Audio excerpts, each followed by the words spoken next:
hurt the black church. I think that you've got an HBO program called Greenleaf, and I consider it as a black pastor who's on the front line in the hood, and I know all the pastors who are on the front lines in the hoods. And this is, I think, intentional and deliberate in order to get people out of the black church and into the white church, because people are going to go to church, but they are instead are going to the white church that does not have a liberation agenda for black people. So I mean, just think about it.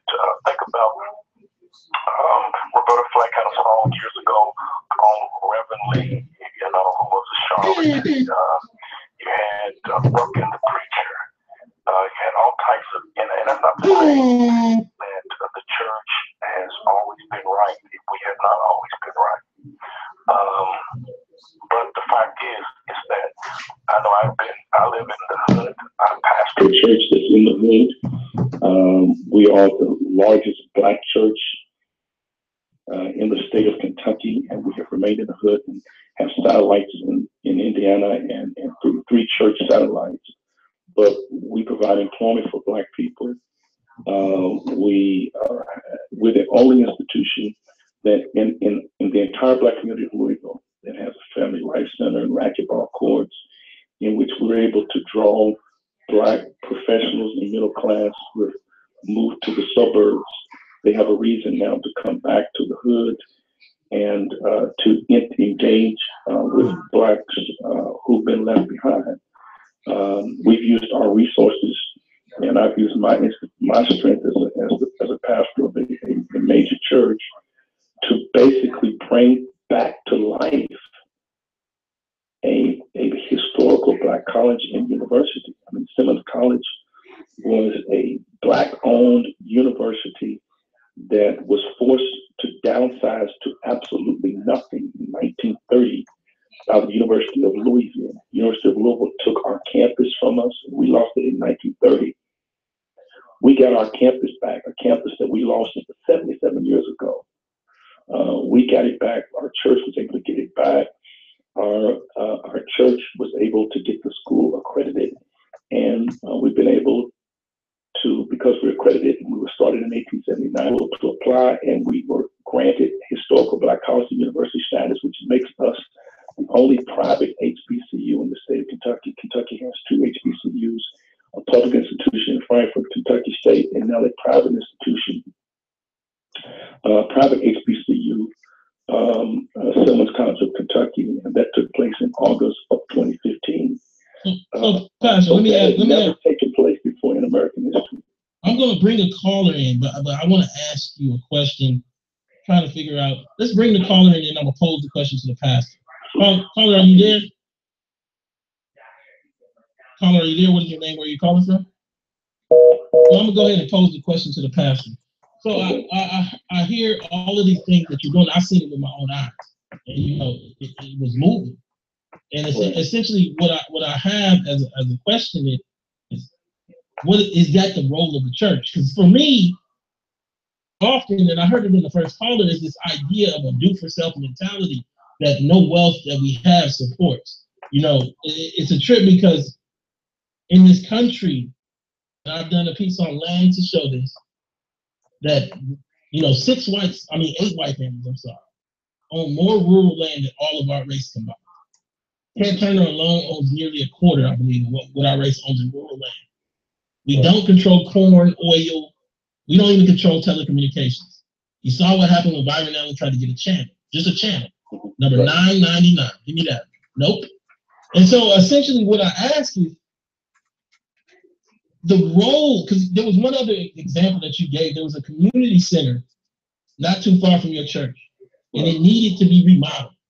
Yeah, you're talking about the city. And that's the role of government, to remodel that.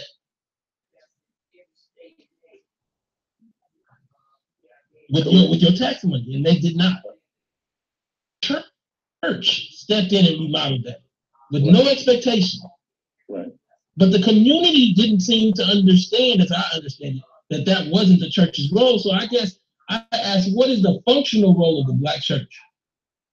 Well, let me first of all define the Black church. Church is you only have a Black church, and for that matter, you only have a Black institution when they meet what I call the C criteria. And the C criteria is a Black church or a Black institution is Black only when it reflects the color. In other words, it's Black people of color. Secondly, it's Black concerns or consciousness, that you're really concerned and conscious about the need to advance Black people and be advocates for Black people. Thirdly, it reflects Black culture. Black culture is celebrated in the Black church. You do not have to be ashamed to be Black. You can be unapologetically Black, culturally speaking, if it's truly a Black church. And then fourthly, which is the most important thing, is that it is under Black control. Blacks are in governance. And if you don't have those 4 or 5 criteria, you don't have a Black institution. Now, the historic role of the Black church, the AME Church, for example, the African American Episcopal Church, which the first bishop was Richard Allen, was basically got started in 1787 because white people would not allow Black people to worship in their Methodist churches. So instead of being second-class citizens in a white institution, the AMEs created their own space with Richard Allen. And the purpose of the AME Church historically from Richard Allen to Bishop Henry McNeil Turner, who is a man that we should know, all Blacks should know who Bishop Henry McNeil Turner. He was the one who first said that God was Black. This is in the 19th century, that God is Black. And Bishop Henry McNeil Turner used the institutional church, the Black church, to advance Black people. Pastor, yeah. Pastor, what I want to do, because I'm going to pose one more question, is I'm going to go to about a minute break and then come right back. Essentially, I want to just ask you to think about this question, is why do millennials not go to church? We're going to come right back to that question. I want you to go to Dash Radio, press the Dash Talk button, call in at 323-879-4445 if you want to ask any questions to myself or the great Pastor Kevin Cosby. We'll be right back.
Hey, how you doing? How you doing? This is Tone Talks.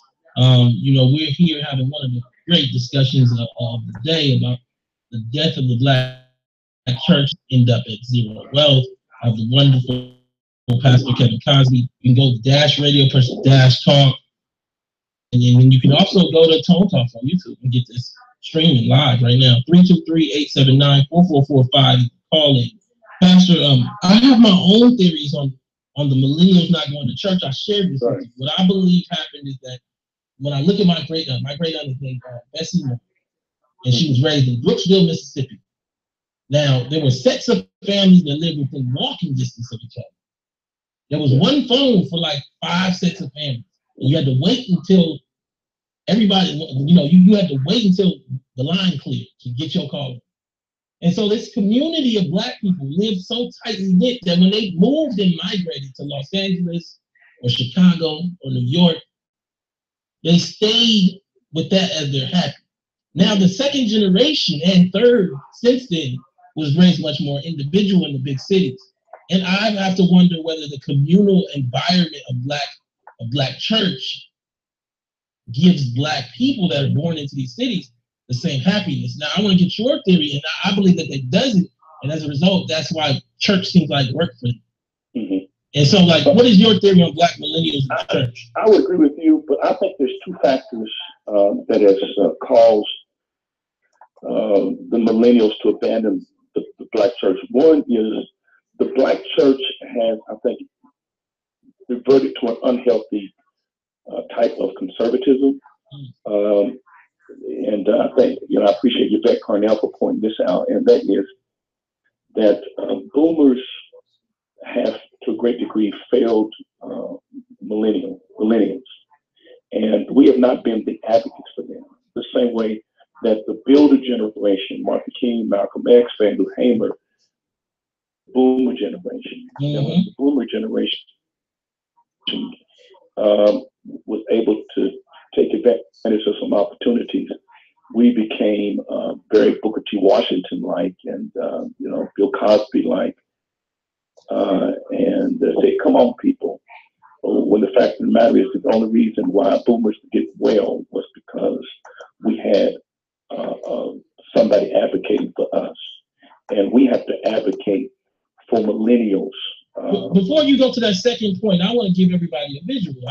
Go Google Cosby Show Dreams. I did a piece on Cosby Show, and it talks about how they had to shrink Bill Cosby down. Here you have the 6'2" looming black man who had done stuff that was quite militant. He did a CBS special, you go Google it, where he was really talking about blacks. And so, essentially, when you watch this black family, while I do respect, I always say this, them being a nuclear family, they were apolitical. You showed a lot of wealth type thing, buying paintings and things of the sort. And you didn't show them delve into the communal issues of the day for black people. And so fundamentally, what you ended up with is black folk that were okay with loopholes.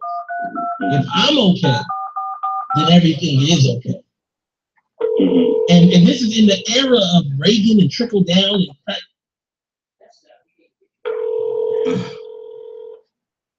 something of importance come like all that type of stuff.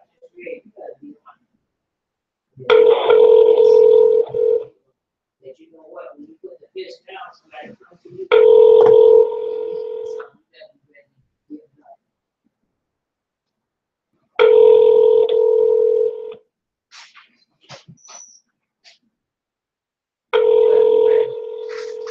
I'm calling the show.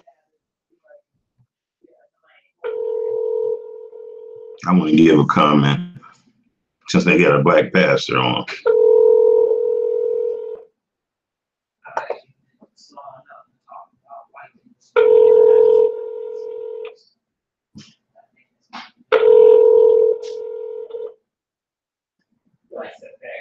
It is a fact.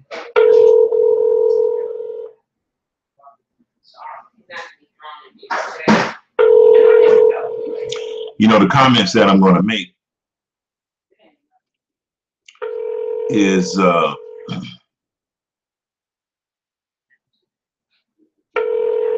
comment I'm going to make is basically it's a twofold question if I get a chance to ask it. The black church is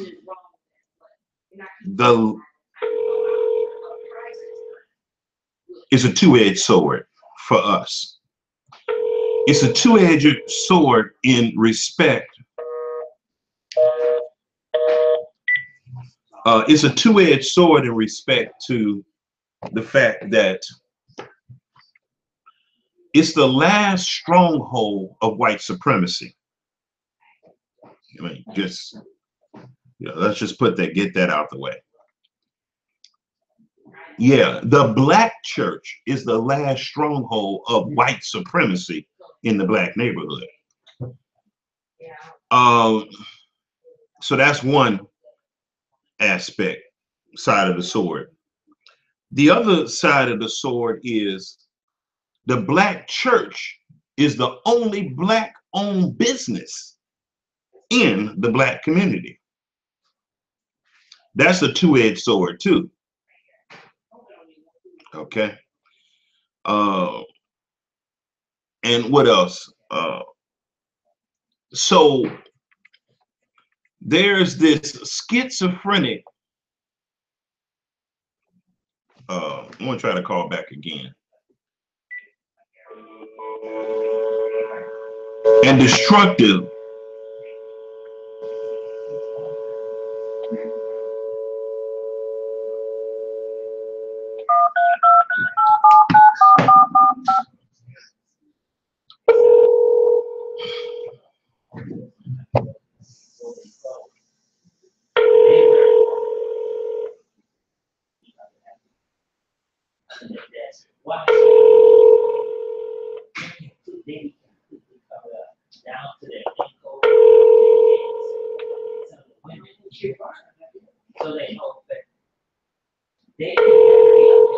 and the other thing is we don't even know who we are.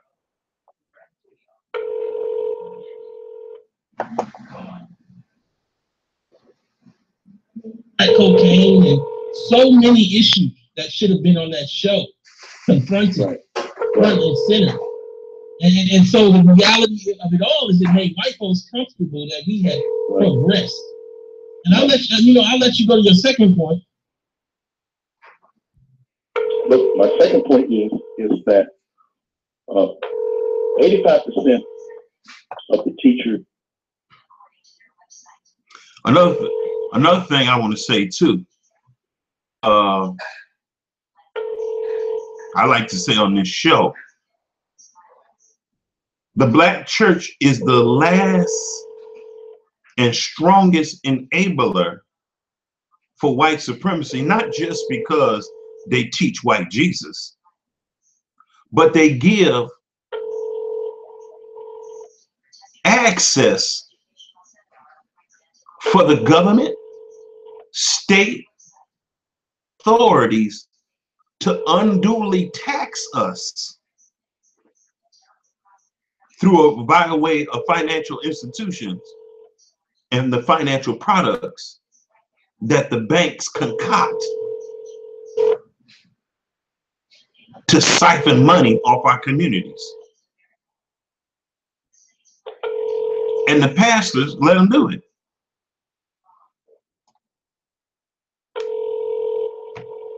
And by implications, what the pastors are in essence telling us is that the banks are actually God's storehouse. I'm just going to speak this plain to these people in language that they understand. So it's no confusion.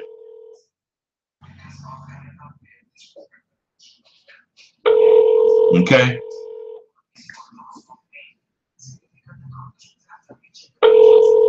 And that's what the Black churches are. They are white corporations. That's what the Black churches are. White.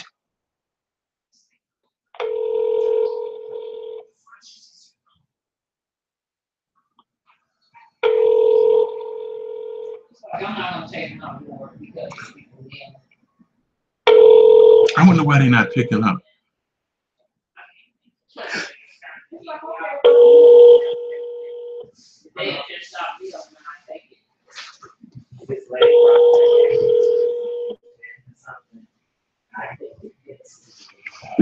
In public schools are white. And white liberals who have educated Black kids for now several generations have created an unhealthy intersectionalism, I think. I'm an intersectionalist, only to the degree that I believe in Black intersectionality. Let's explain that. Let's explain that to make sure everybody. So, I have to agree, because I see this in many of our women. I believe we're Black. You know, that roots us. That's what undergirds the reality of your lineage line. But what happens is, our women will say, I'm black and a woman. I believe in women's rights and black rights. And fundamentally, what's get lost in the sauce is that your lineage controls your inheritance. And in a world of dynastic wealth. And black is not no lineage. I'm concerned with black lineage. Yes. So there's no such thing.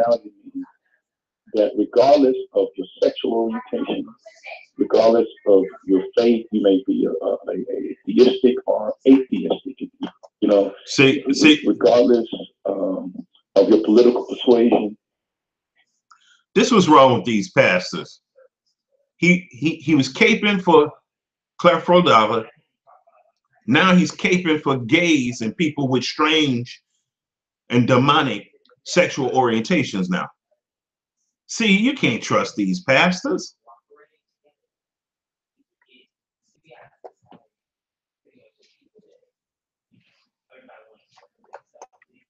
That Stokely Carmichael warned us against in chapter 3 of his book, of Black Power. And that is a coalition between white liberals, white gays, white feminists, white unionists, Latinos, Mexicans, and immigrants. No one has the claims to this country like black descendants of enslaved people. Me and Yvette, I've ever heard. Thank you for tuning.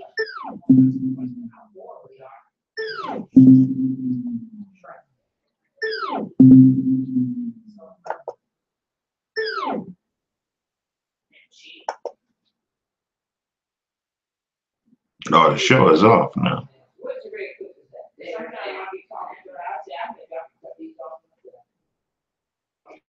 So I basically missed most of the show.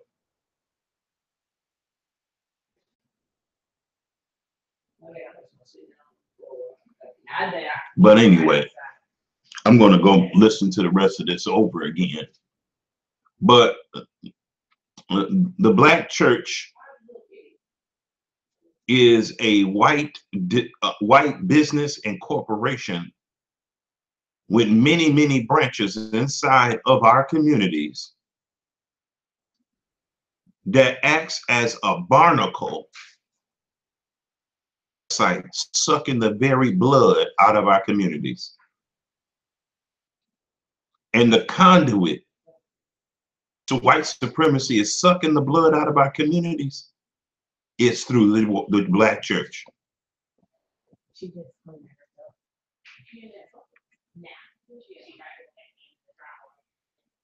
It's through the black churches.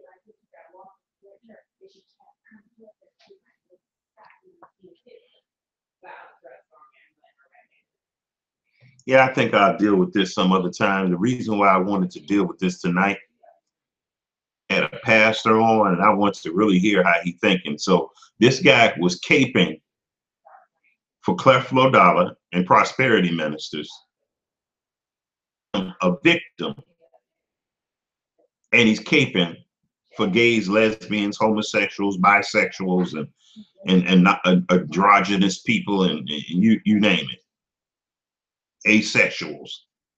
So this is a pastor, y'all.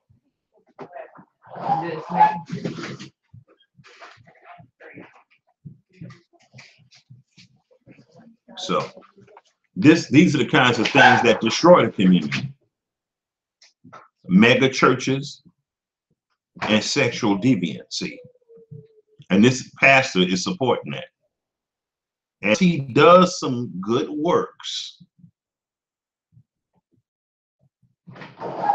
And we are so desperate to see a black man do good works. We're gonna throw our full support behind him, just like we did Obama. It's just really sad, y'all. Really sad. sad. So this Pastor Cosby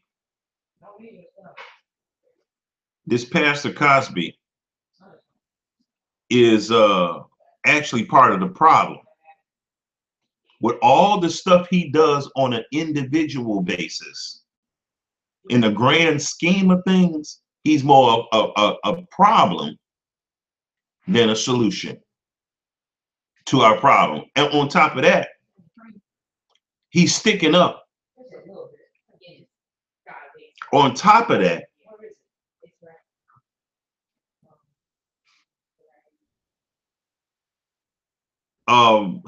this is just terrible, y'all. We are never going to get out of this slavery with pastors like Pastor Cosby. And I think Pastor Cosby is far more detrimental to us than even these other pastors, because he has a form of godliness and a form of good works, a track record of so-called good works that are detrimental to us as a people. So I enjoy Antonio more. I enjoyed Antonio Moore, but this guy that he had on the show that he's going goo goo gaga over, I'm just shaking my head.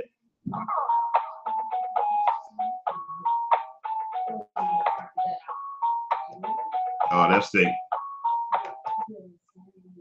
I'm just shaking my head. It's really sad.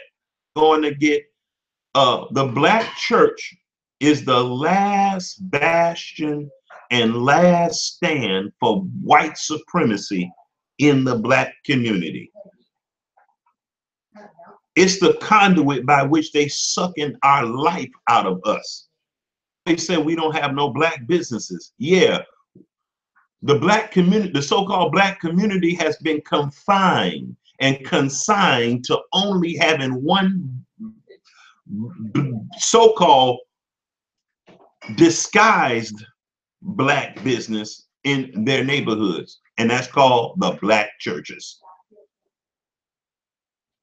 The black churches are sucking the life out of the black community. They are a conduit for banks to tax us, suck our blood out with their financial products. And then the churches and the pastors are calling the place where they take the tithe and offering, the bank, they calling that God's storehouse. They say that's God's storehouse. Wherever the white people had taken our money, that's God. See, y'all, we never gonna get out of this. And Pastor Bill Cosby, I know his name is not really Bill Cosby, but Pastor, he might as well be a Cosby. This guy is like an angel of light.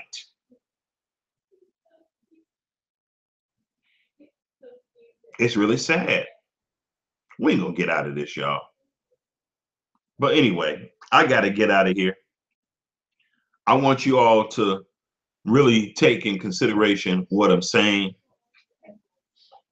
I know I'm not a lawyer. I know I'm not the greatest economist, a Sandy Darity. I get all of that, y'all. I get that. I know that. I'm not no Antonio Moore. I'm not a Yvette Carnell. Nowhere. But one thing I do have is common sense. You can't put a mosquito on me and it's sucking my blood out of me, and then you tell me that that mosquito sucking the blood out of me is God.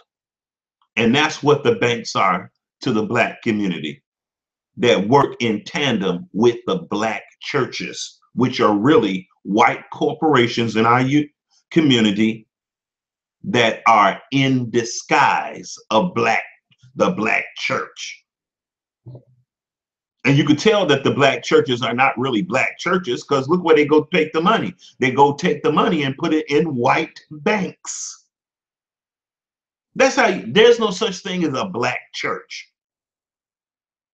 And on top of that, we are Israelites. We're not even black. I don't want a black agenda.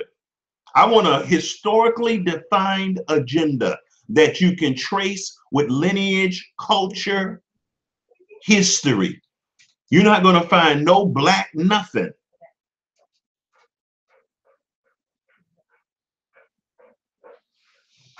We are a melanated people who are Israelites. That's who we are. And so until we grab hold to our a culture and our nationality, we are going to fall prey to all this okie doke stuff that's called black. Is labeled black, but it's really white supremacy in disguise. And one of the apparatuses that I'm talking about is the so-called black church. This is another apparatus of white supremacy. That's all it is.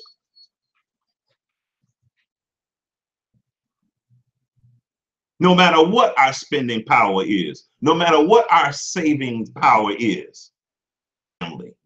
What about the Israelite family? That's who we are.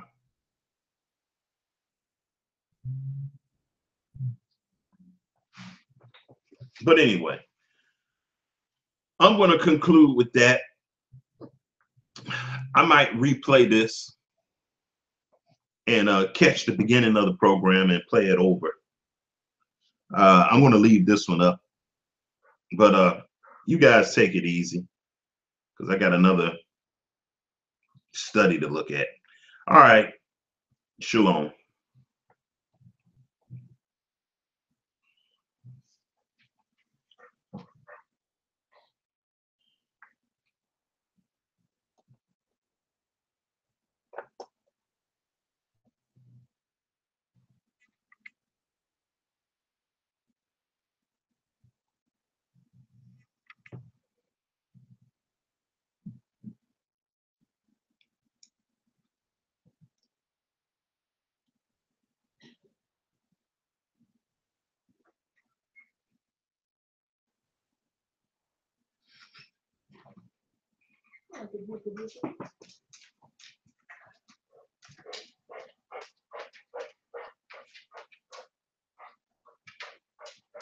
You know the chicken.